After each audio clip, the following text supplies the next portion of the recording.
Ring. Ring, ring.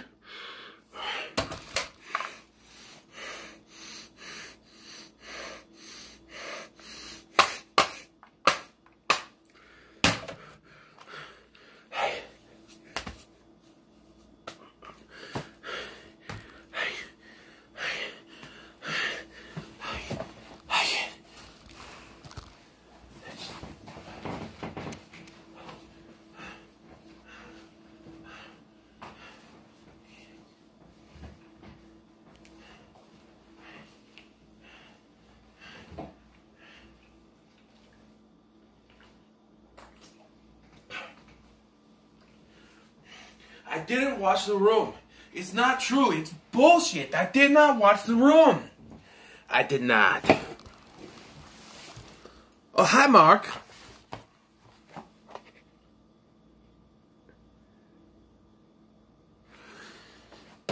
So anyway, yes, it's true.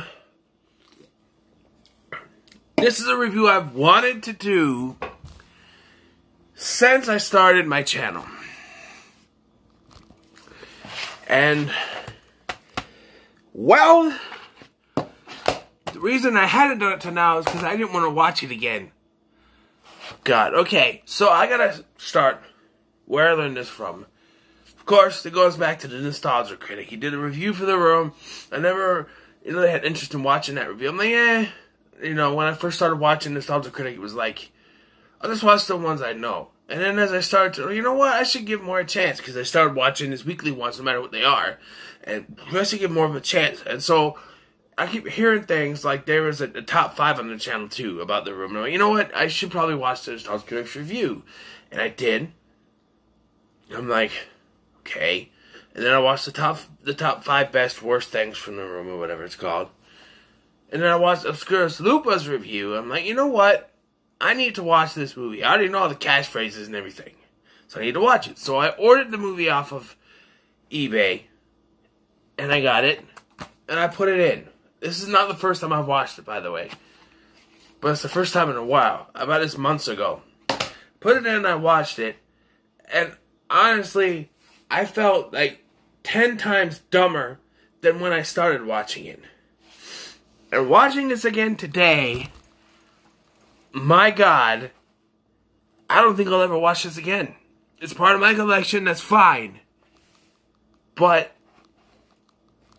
unless I get drunk and I want to have a good time when I'm drunk, because this movie is laughable at most. Alright, so there's my little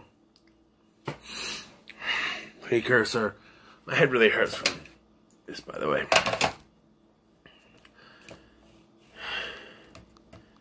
I'll talk about it at the end of the review, but so the story, if you could call it that, revolves around Johnny, played by Tommy Wiseau. His girlfriend, fiance, Lisa, played by Juliette Danielle, and his best friend, Mark. Not that Mark. This Mark, but not really, because it's a different movie. Well, I'll talk to you about that in a little bit. But, experience this quirky new black comedy. That's what it says. It's a riot. The funny thing is, Wiseau actually meant this to be a serious drama film. And it became a comedy. Like, if you watch Disaster Artist, which I haven't, Wiseau, but I've heard about it, Wiseau wanted this to be serious. And when people started laughing at the screening, he got upset because he wanted it to be serious, and it became a comedy just because, you know, he wrote, directed, produced, executive produced, all that, and starred in this movie. The dialogue is atrocious. Alright? The dialogue doesn't make sense sometimes. Like,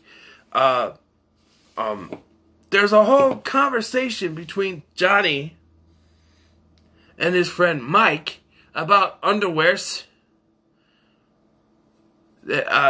there's this character, this supposedly 18-year-old kid that Johnny is taking care of, but he's creepy because he wants to watch them have sex. And the numerous sex scenes in this make it to be some discount, softcore porn. I say discount because they're all discombobulated. The first sex scene, you can see it in the first sex scene they have. It looks like he's fucking her belly button. It's all, you know, and there's so many. And the music they use for these sex scenes, why couldn't you just use instrumental stuff? They got these weird, I don't even know how you deal with these music. I started going into the review, I didn't even finish the story. That's how fucked up this movie is in my mind. Okay, the story has to do with Johnny, played by Tommy Wiseau. His girlfriend / fiancée, Lisa, played by Juliette Danielle, and his best friend Mark, played by Greg Sestero. Like, Johnny and Lisa are in a relationship, but she's cheating on him with Mark, and the whole movie is going back and forth and stuff like that, and Lisa's mom comes in, and then there's Danny, and then there's Mike, and his girlfriend, who is friends with Lisa, and so much. Like I said, go back to my review, the dialogue in this movie is ridiculous. Like, the scene where he goes to get the flowers, right? He walks in, "Hello, can I have 1,000 red roses, please?" "Oh, hi, Johnny, I didn't know it was you." "Here you go, 1,000 red roses." "That's me. Hi, doggy. You're my #1 customer." "Thanks, bye." The favorite customer, whatever. And then there is really a scene where Johnny and Mark are talking at a cafe or something, and he says, "So anyway, how's your sex life?" Do you ask someone that? I understand that Wiseau wrote this film, but there should have been a proofreader to kind of, he should have hired a ghostwriter or a proofreader or something to touch up the script, because there's just my God, and the little spoof that I just did. Okay, let me set the scene for you. Johnny doesn't drink, but he never drinks. So one night, Lisa decides she's gonna fix him a drink, and he drinks it, and then she tells her mom that Johnny hit her. And then Johnny gets wind of it somehow. We never see that on screen. But after this whole fit, there is a scene where they're talking about it. Someone's talking about it. She's talking to someone else about it. And I think that would have been the better scene for him to find out. I mean, he's like taping conversations on the phone, but I don't understand. I don't know, but you see him come out of the little door on the roof, and he says, "I did not hit her. It's not true. It's bullshit. I did not hit her. I did not." "Oh, hi, Mark." It's just like, wow. And yes, they get into a fight. There's that, "You're tearing me apart, Lisa," which I said at the end of the last one. This movie has messed with my mind. Completely messed with my mind. And it's, how long is this movie? 1 hour and 38 minutes. 1 hour and 39 minutes. 1 hour and are you on drugs to make a movie that lasts almost as long as an MCU film, except for the Avengers movies, but like Ant-Man maybe, and it's just repetitive bullshit. Seriously. There's like 3 or 4 scenes of when the mom comes over, they're the same dialogue. "I don't like Johnny. I want to be with Mark. I don't love Johnny anymore. I love Mark." It's just, except for the one where the mom says she has breast cancer, they're all pretty much the same thing. There's the sex scenes with the stupid ass music that I mentioned before. That's either her and Johnny or her and Mark. It's just, and there's that one little scene with Mike and the other friend, but it's just repetitive. And no wonder it seems like it takes forever. 1 hour and 39 minutes! They ain't cutting. There's still deleted scenes. Oh my God. An hour and 39 minutes, and there's still deleted scenes. What? Why? What? They toss a football around while dressed in tuxedos. I don't know. There's a scene that goes nowhere about this guy named Chris R. that shows up asking Denny for drug money. And then when Hammer shows up, he runs away, and we never see this character again. It never goes anywhere. And Denny just, like, disappears from the entire film at one point, because after this, well, there's a scene where they're throwing footballs around and stuff, but after that, he just sort of disappears. There's a birthday party for Johnny, where everything comes to a head. He's not even there, I don't think. At least I don't remember being there. But there's this... Everything comes to a head where, like... She's sneaking around with Mark and everything like that. And then when she's like, okay, but let's go outside for fresh air or whatever. And they leave, except for her and Mark stay behind. Then this one guy, whose name I don't know, comes in and he sees them. What do you think you're doing? And then we get that stupid dialogue. Keep your stupid comments in your pocket. What the hell does that even mean? I mean, keep your stupid comments in your pocket. If I were to say that to someone, they would think I was on drugs. Hey, your shirt's on backwards. Yeah, well, keep your stupid comments in your pocket. What the fuck? I know this isn't going to be negative. Yeah, I have nothing positive to say about this movie. So, settle in, because nothing positive about this film. Is it entertaining? Yeah, but... And it's a little bit funny, just the way the dialogue is, but it's not...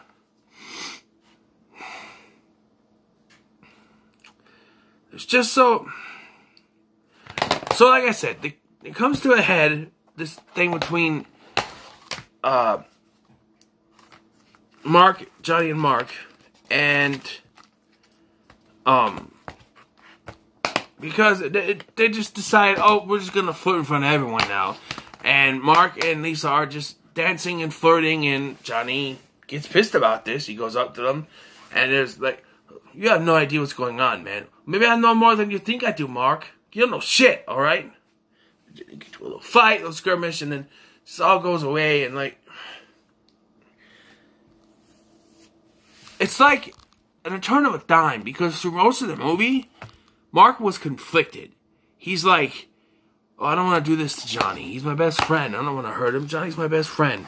And like that, all of a sudden, he's at Johnny's throat. He wants nothing more to be with Lisa.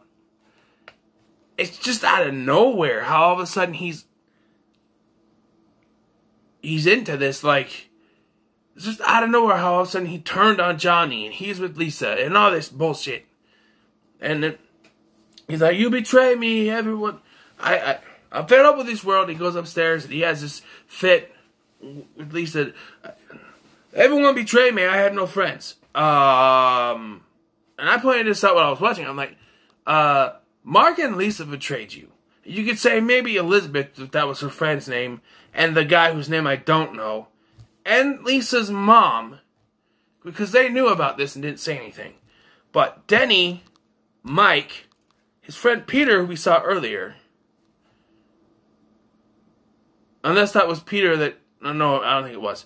We saw earlier, they're still friends with him, right?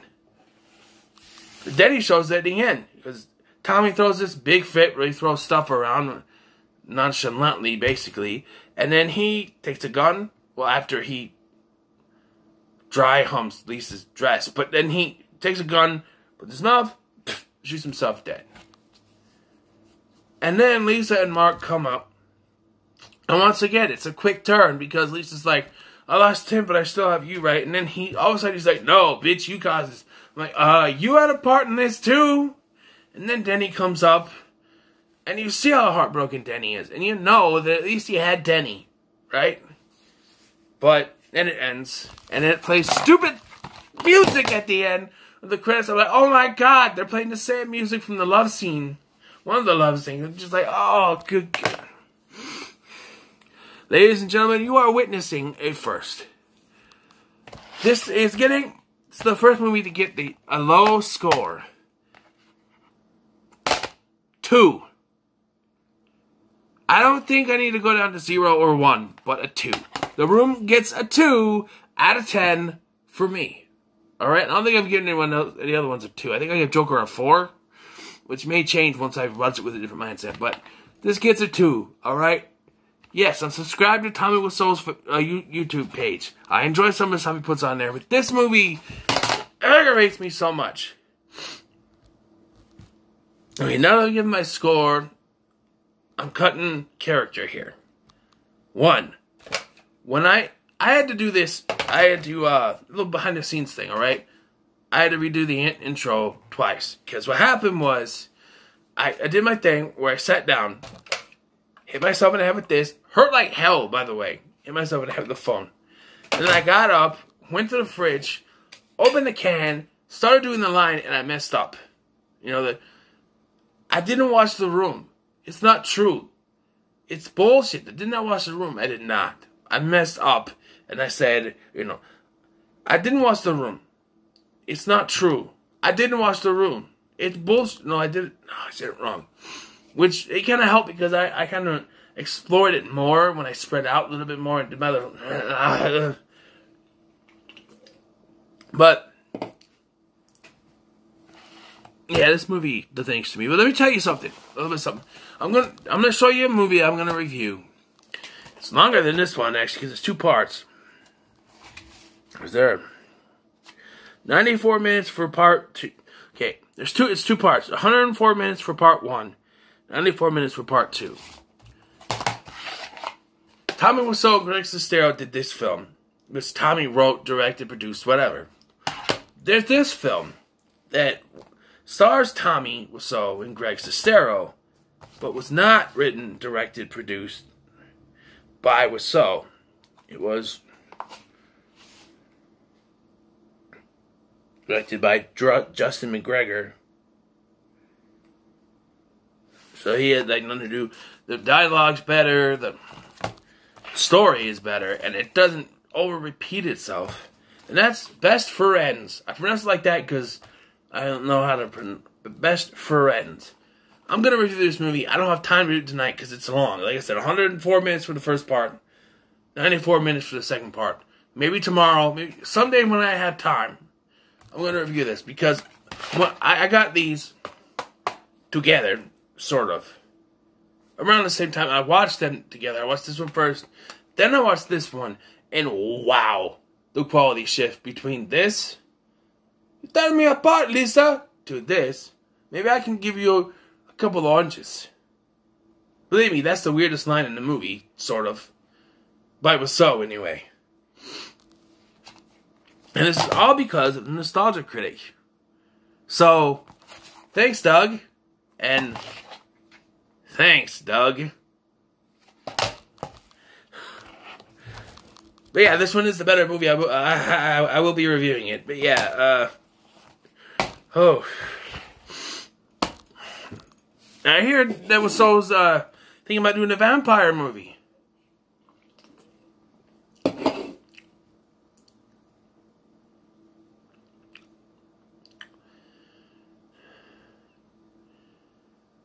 So what are your thoughts on The Room? Let me know in the comments below. Like, share, subscribe. Love, peace, chicken grease.